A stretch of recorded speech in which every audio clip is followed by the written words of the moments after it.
Have you ever thought about how reading a book can transport you to another place or time? The more you read, the more you really understand and get to know the characters.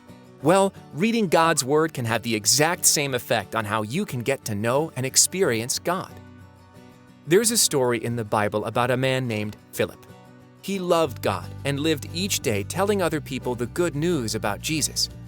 One day, an angel appeared to Philip and told him to get ready and go to the road that led from Jerusalem through the desert to Gaza. On the road, Philip saw an important Ethiopian official who was the treasurer for a queen. The man had gone to Jerusalem to worship, but was now on his way home. He was sitting in his chariot reading something that one of God's messengers, named Isaiah, had written down long ago. We can read these same words in our Bibles, but back then, they didn't have Bibles like we have today, so the Ethiopian man was reading from a scroll. God told Philip to go to the chariot and stay near it, so he did.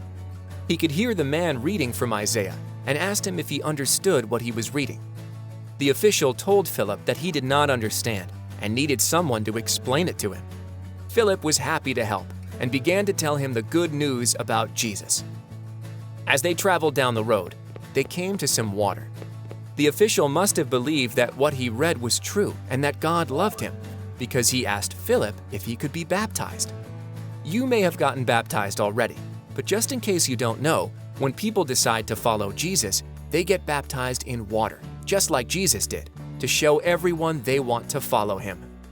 When they go under the water, it shows they believe Jesus died to take the punishment for their sins, and when they come out of the water, it shows they believe God brought Jesus back to life.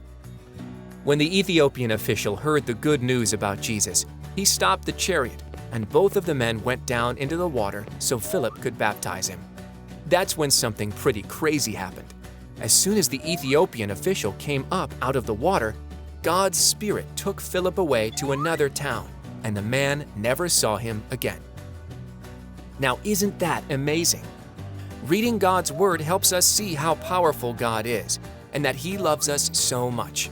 Just like spending time with a friend will help us get to know them better, when we take the time to read God's Word, we will grow in our friendship with Him.